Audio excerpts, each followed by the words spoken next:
이거 상당히 심각한 부분인데요. 미국은 북한 붕괴를 대비하고 있고 말이죠. 지금 뭐 대화는 한다고 하지만 이게 마지막 대화다. 그 남녀가 서로 사랑하고 헤어질 때 보면은 마지막 한 번은 만나보자. 안 되면 끝내보자. 뭐 이런 거잖아요. 지금 마지막으로 만나서 뭔가 비핵화를 이뤄내고 그렇지 않으면 종결 짓겠다. 뭐 이런 상황으로 가고 있는데 미국 입장에서는 지금 연구소에서도 북한은 붕괴될 것이다. 그것이 미국의 이익에도 맞고 전 세계 평화에도 맞다. 이렇게 생각하고 있는 것 같습니다. 그렇습니다. 이제 베넷 연구원이라고 네. 미국의 아주 저명한 싱크탱크 중에 하나인 랜드 연구소의 이제 연구원인데 네. 아주 미국 내에서 가장 대표적인 아주 그 저명한 그런 한반도 문제 전문가입니다. 네. 이제 이 학자가 쓴 보고서에서 현재 김정은 이후에 대비해야 된다. 그리고 통일을 위해서는 김정은 이후에 대비해서 왜냐하면 김정은 현 정권은 우리가 한반도에서의 평화 통일을 이루는데 장애 요소가 된다고 보고 있어요.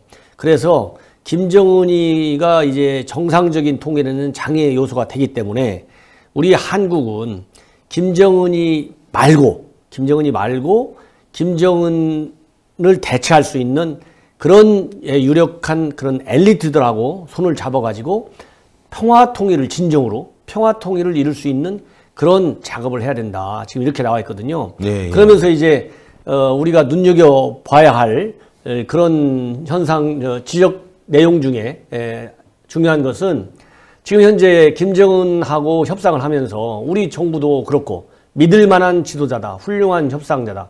특히 뭐 트럼프 대통령 같은 경우는 우리가 말로 표현할 수 있는 이상의 상상력을 동원해서 김정은이가 아주 대단한 협상가고 신뢰할 수 있는 사람이다, 지도자다. 이렇게 얘기를 하고 있거든요. 그런데 이제 베넷 연구원 같은 경우는 보고서에서 그렇지 않다. 훌륭한 지도자, 협상가라고 하는 것은 우리가 지향을 해야 된다. 그래야만이 이제 평화 통일의 여건이 된다. 이렇게 얘기를 하고 있어요. 왜 그러냐면은 우리 한국이 이제 지나치게 우리 현재 가지고 있는 국제적인 우위상 그리고 이 경제적인 우월성만 가지고 통일을 논하기에는 여러 가지로 부족한 점이 많이 있다. 그렇기 때문에 우리가 아까 말씀드린 대로 그런 그 엘리트 계층들하고 잘 손을 잡고 말하자면 외부 정보가 유입되게 해야 된다. 이런 거를 이제 촉구하고 있는 거나 마찬가지입니다. 예. 왜냐하면 김정은이가 과거 김정일, 김일성 때도 마찬가지였거든요. 절대 외부 정보가 못 들어가게 차단을 하는 겁니다.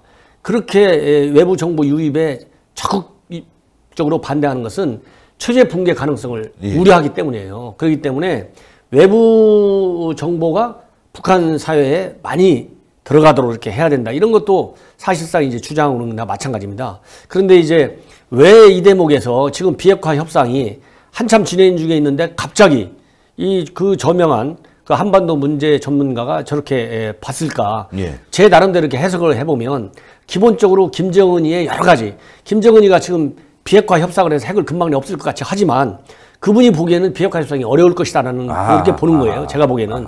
그렇기 때문에 그러면 핵 문제를 가지고 평화적인 대화를 통해서 협상이 만약 안 된다고 가정할 경우에는 결국 핵을 없애야 되는데 김정은이는 핵을 없앨 가능성이 없기 때문에 평화 통일 문제를 잘못하다가 이게 잘 안 돼갖고 만약에 군사적인 개입 문제가 된다면은 이건 한반도에서 큰 재앙이 온다. 이런 걸 막아야 될 거 아니냐.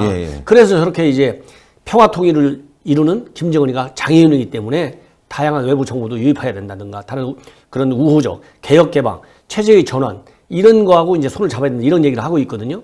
그러면 뭐 우리 시청자 여러분들도 잘 아시겠지만은 이 과거에 동구가 무너졌을 때 김일성이가 살아있을 때 북한이 언제 무너질 것이냐. 그 당시만 해도 90년대 중반 한 2, 3년, 3, 4년, 4, 5년만 지나면 무너질 것이다 이렇게 얘기했고 그러다가 김정일이가 집권하니까 고난의 행을 오면서 또 금방 내 무너질 것이다.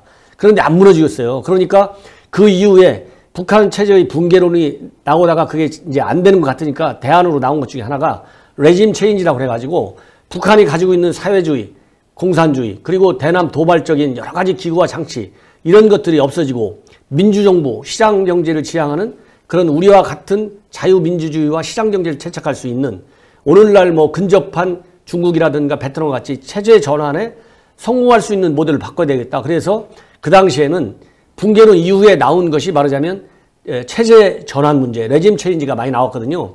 그러면 이 베넷 연구원이 주장하는 것이 바로 이런 비핵화 협상이 잘 되면 좋은데 만약에 안 될 경우에는 빨리 평화 통일을 해가지고 진정한 핵 폐기, 진정한 정말 전쟁에 의하지 않는 대화를 통한 통일 이런 걸 하려면은 이런 레짐 체인지를 같이 병행해서 추구해야 된다. 이런 것을 암시하는 걸로 해석할 수가 있습니다. 넓게 해석하면. 그래서 우리가 현 정부는 이제 이런 그 레짐 체인지, 과거서부터 우리가 흡수통일 얘기가 한동안 나왔잖아요. 그렇죠. 흡수통일 우리가 안 한다. 정부 정책으로 밝혔어요. 그러면은 이런 거를 공식화하는 정책으로 지금 할 수는 없잖아요. 그러나 내부적으로는 여러 가지 우발, 옛날에는 평화계획이라는 게 있었지 않습니까? 그런 것처럼 북한 체제가 붕괴로 갈 것이냐, 붕괴 아니면 레짐 체인지, 체제 전환으로 갈 것이냐, 아니면은 김정은이만 바뀌면서 또 이 대체 세력이 들어갈 것이냐, 여러 가지 그 변화의 가능성이 여러 가지가 있지 않습니까? 그 시나리오별로 그걸 국가정책으로 공식화할 수는 없으니까 여러 가지 정황상 내부적으로는 비밀리에 그런 다양한 작업들을 하고 있어야 된다. 지나치게 비핵화 협상 하나만 매달려가지고 잘 되면 좋은데, 저도 잘 되기를 바랍니다. 그렇죠. 잘 되면 누가 그걸 반대하겠어요? 맞습니다. 잘 되면 좋은데 만에 하나 안 될 경우, 왜냐하면은 지금 우리가 미국, 북한하고 지금 협정을 수백 개를 가지고 있어요. 그렇잖아요? 중요한 협정. 그 제일 큰 협정이 전정협정 아니겠습니까? 네네. 그 다음에 90년대 초에 만졌던 각종 남북 기본관계 합의서라든가 뭐 비핵화라든가 불가침 여러 가지 협정들이 있는데 협정들이 없어서 군사적 긴장이 계속 높아지고 핵무기가 개발되고 이런 게 아니에요. 그렇죠. 그 얘기는 바로 뭐냐? 북한은 약속을 지키는 나라가 아니에요. 약속을 지키는 그런 지도자가 북한에는 아직까지 한 명도 없었어요. 그렇기 때문에 저도 김정은이 약속을 이번만큼은 김정은이가 워낙 코너를 몰려있기 때문에 지켜줬으면 좋겠다. 저도 희망을 합니다. 바라고 있어요. 그러나 안 될 가능성이 많아요. 과거의 나쁜 잘못된 그런 행태를. 왜냐하면 선례를 보면 개인도 과거에 잘못된 행동을 많이 한 사람들은 사회적으로 낙인 찍히잖아요. 그렇죠. 그래갖고 뭐 어디 그 사람들이 인정을 안 해주지 않습니까? 그런 것처럼 북한은 국제사회에서 신뢰를 더 이상 잃어버릴 수 없을 정도로 바닥에 떨어진 나라예요. 그렇기 때문에 선의만 믿고 중요한 국가 정책을 다루는 것은 굉장히 현재 한반도 여러 가지 복잡한 안보 환경을 볼 때 위험하다. 그렇기 때문에 이런 레짐 체인지까지도 포함해서 내부적으로는 철저하게 준비를 해야 된다. 이걸 강조하고 싶습니다.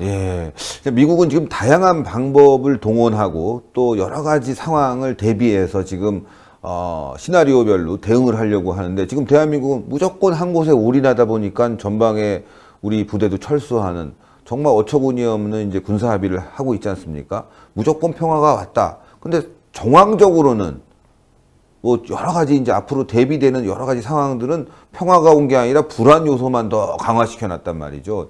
이게 지금 대한민국의 위기가 아닌가 싶고, 또 하나는 지금 국정원이 얼마 전에 말이죠. 정보보고에서 김정은에 대한 뭐 체형을 3D로 이렇게 지금 분석을 하고 있다. 건강관리를 지금 우리가 계속 보고 있다.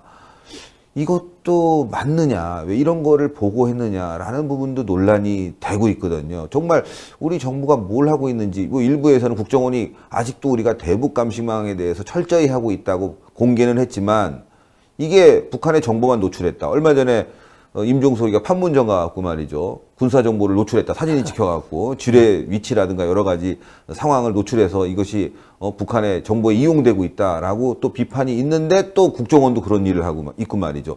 뭐 하나 대비하는 거 없이 계속 뭔가 우리의 정보를 풀어주고 있고 말이죠. 안보는 그냥 땅바닥에 내려놓고 있다. 이런 그 비판이 굉장히 많습니다. 그렇습니다. 왜냐하면 지금 이제 굉장히 중요한 것이 우리가 지금 이제 평화를 얘기하고 있잖아요. 평화는 낭만과 선을 갖고 되는 게 아니에요. 평화가 이루어지려면 평화를 파괴할 수 있는 행위자, 즉 우리 한반도에서는 평화를 파괴할 수 있는 가능성, 그런 능력을 가지고 있는 사람은 누가 딱 한 사람이에요. 김정은이 하나밖에 없어요. 여기에는 다행스럽게 우리 국정원을 비롯한 우리 정보 수사기관 이런 데서 지금 테러의 그런 그 위협 가능성에 비해서 대해서 많은 이 조치를 하고 있기 때문에 현재 한국 내 직접적으로 테러 분자가 잠입을 해가지고 직접적으로 우회를 가하는 상황까지는 아직 없어요. 그러나 테러 위협은 잠재적으로 계속 있고, 이 국가정보원을 비롯한 관계기관에서 계속 워치해가지고 그런 가능성이 있는 사람들 추방도 하고 또 금융거래를 차단한다고 이런 다양한 조치를 취하고 있습니다. 그렇기 때문에 한반도에서의 평화를 파괴할 수 있는 세력, 집단, 인물은 김정은과 김정은 체제 하나밖에 없다. 그러려면 철저한 감시 체제를 갖고 감시 체제에 맞는 수단과 힘을 가지고 있어야 돼요. 그렇죠. 다행스럽게 예를 들어 우리 문 대통령이 힘을 통한 평화를 추구했다고 여러 번 얘기했어요. 예. 그러면은 바로 정확한 그 개념 설정입니다. 그러면 이 개념 설정에 맞는 정책과 전략을 구사해야 되는데 지금 얘기한 것처럼 우리가 우리의 정보 능력을 노출시키는 예를 들어서 국정원이 당연히 김정은 건강을 그렇죠. 계속 찾아야죠. 아니 전 세계 얼마 전에도 중국 같은 데서 트럼프 대통령 전화 도청했다고 하잖아요. 예. 그런 것처럼 국가 책임자, 최고 국가 행정수반 국가 원수의 건강 관련 정보 또 그 사람의 취향, 대화 내용 이런 거는 굉장히 중요한 정보 수집 요소예요. 그렇죠. 그렇기 때문에 김정은 건강을 철저하게 추적해가지고 끊임없이 워치를 해서 왜냐하면 김정은이 지금 현재 건강이 굉장히 안 좋다는 것은 아주 가족 내력으로 다 알고 있지 않습니까? 그렇기 때문에 아파서 얘기한 대로 김정은 내에 어떤 체제 변환 요소가 있다 할 때 김정은의 건강이 굉장히 취약성 있는 요소 중 하나로 볼 수밖에 없어요.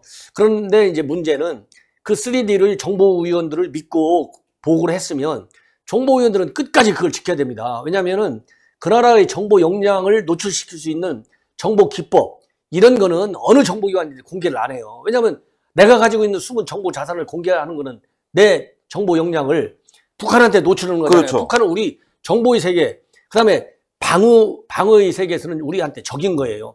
협상한다고 해서 적이 아닌 게 아닙니다. 그렇죠. 그렇잖아요. 맞습니다. 네, 그렇기 때문에 그런 정보 역량을 노출시킬 수 있는 보고 이런 거는 아예 안 하는 게 좋았고 만약 했다면 철저하게 정보위원들한테 주지시켜서 공개하지 않게 해야 되고 저도 이제 국정원에 있었지만은 과거에도 보면 정보위를 믿고 보고를 했는데 이러면 우리 국민들이 또 우려할 수 있거든요. 그렇죠. 이거 뭐래요? 안보에 허점이 좀 있다고 하는데 이거 군대도 좀 무너지는 것 같고 뭐 이런데 국정원이라도 잘해줘야지.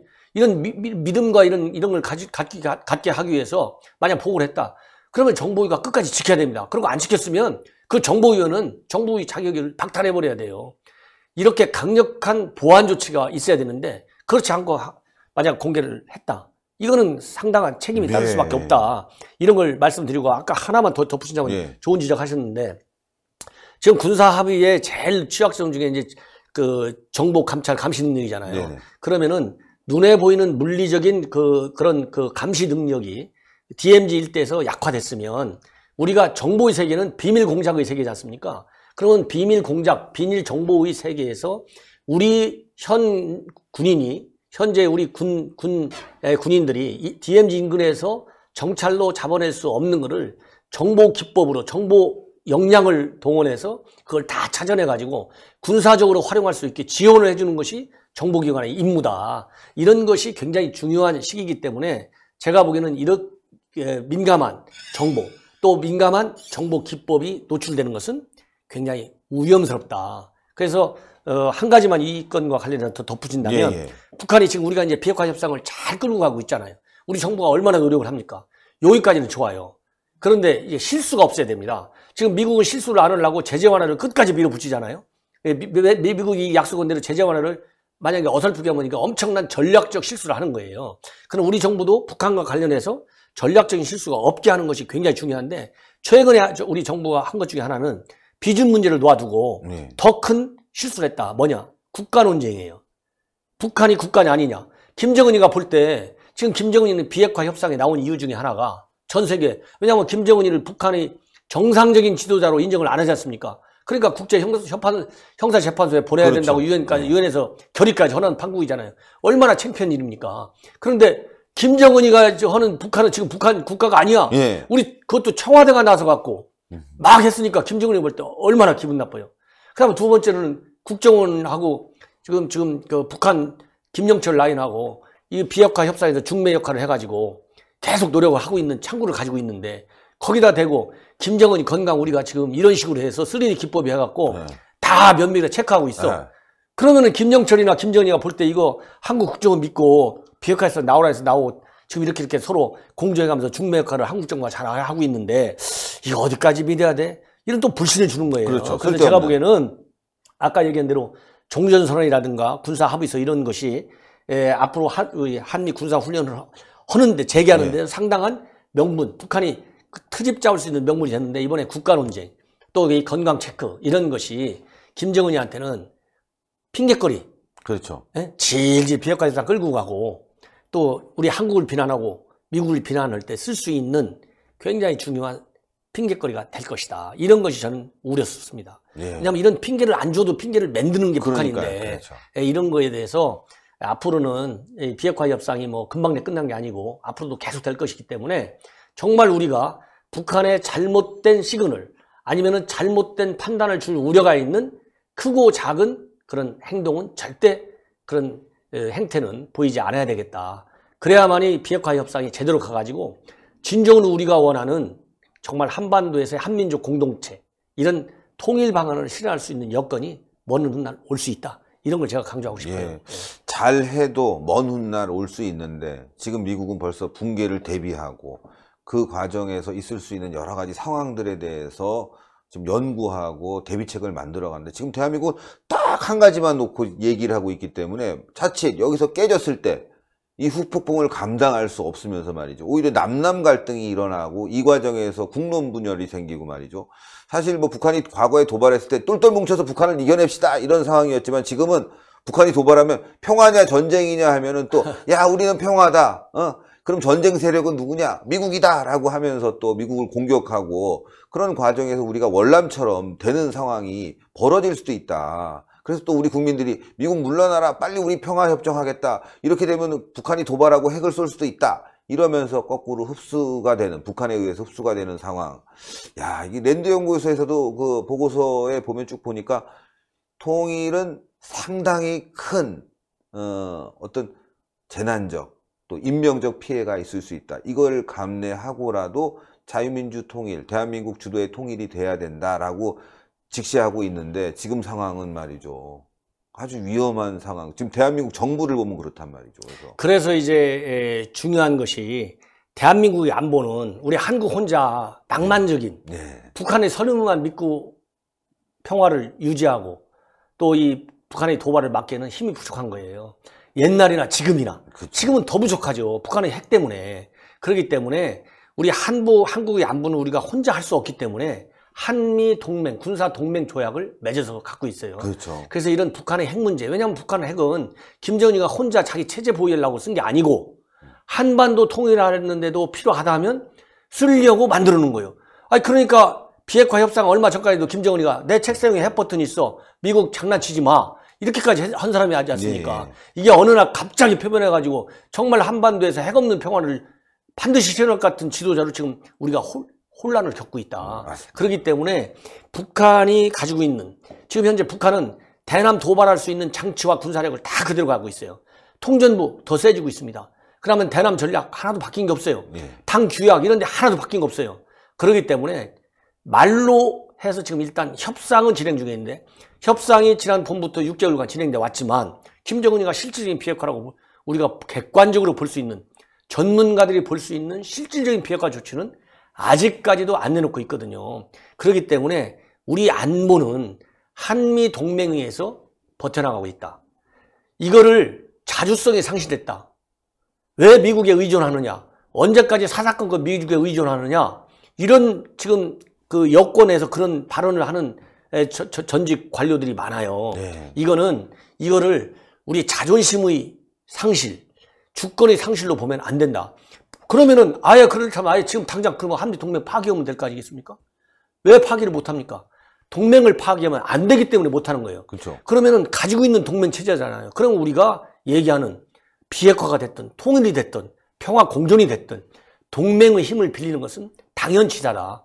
유럽만 해도 유럽 평화를 유럽 혼자 못 지기 때문에 미국의 힘을 빌려갖고 나토라고 하는 방위 체제를 가지고 유럽을 지켜내는 거예요. 그렇죠. 아니 유럽 국가는 우리보다 더 센 국가들이에요. 그죠? 맞습니다. 그러나 그 사람들은 자주국방 모릅니까? 예. 자주국방의 개념을 혼자 하는 게 자주국방이 아닌 거예요. 동맹체제 안에서도 자주국방 요소가 다 들어있습니다. 그렇기 때문에 지나치게 감성적이고 주관적인 이런 차원에서의 어떤 자주라든가 동맹 배제의 성격의 발언과 그 외교적인 행동 이런 것은 굉장히 위험스럽다. 그래서 우리가 이렇게 북한이 비핵화 협상에서 앞으로 나갈 수 있는 그런 시나리오는 여러 가지가 있거든요. 그러면 안보와 평화는 아까 말씀드린 대로 기본적으로 힘을 통해서 이루어지는 것이고 이 힘은 한미 동맹에서부터 나오는 것이다. 네. 이거를 명심해가지고 우발적 계획까지도 다 가지면서 비핵화 협상을 중망에 됐든 촉매제가 됐든 뭐 주도적 위치가 됐든 반드시 해야 된다. 그래서 대통령께서 여러 번 말씀하신 대로 정말 힘을 축적해서 힘의 뒷받침 하에서 평화를 유지하는. DJ 정부 때도 햇볕 정책을 예. 그렇게 많이 했지만 햇볕 정책의 기본은 강력한 튼튼한 안보 위에서 이루어지는 것이다. 해가지고 김 대통령도 그걸 국민들이 불안할 때마다 굉장히 강조했지 않습니까? 그러면서 대화도 하고 이렇게 해온 거거든요. 그럼에도 불구하고 북한은 그런 김대중 대통령의 선의의 약속 이런 걸 하나도 안 믿고 계속 비밀로에 핵 실험도 해오고 고농축 우라늄을 계속 키워왔던 거 아니겠습니까? 그 결과 오늘날 이렇게 60, 70개 가지고 있는 핵 무장국가가 된 거거든요. 그렇기 때문에 현 정부든 다음에 또 어떤 정부가 됐든 간에 북한 김정은이가 살아있어갖고 김정은이의 각종 군사 도발 정책, 대남 그런 공산화 전략, 흔히 얘기하면 적화 또 얘기하면 또 뭐 강성이다, 수도 꼴통이다 또 이렇게 할지 모르겠지만 이거는 북한의 문서를 두고 제가 하는 겁니다. 그렇기 때문에 그런 엄중한 현실을 감안해서 한미 동맹 체제를 반드시 강조하고 그걸 기본으로 해서 대북 전략, 협상 전략을 해야만이 어떠한 북한의 협상 파기, 약속 파기, 도발 징후 이런 것도 우리가 견뎌낼 수 있다. 굉장히 중요한 겁니다. 이거. 중요합니다. 예. 네.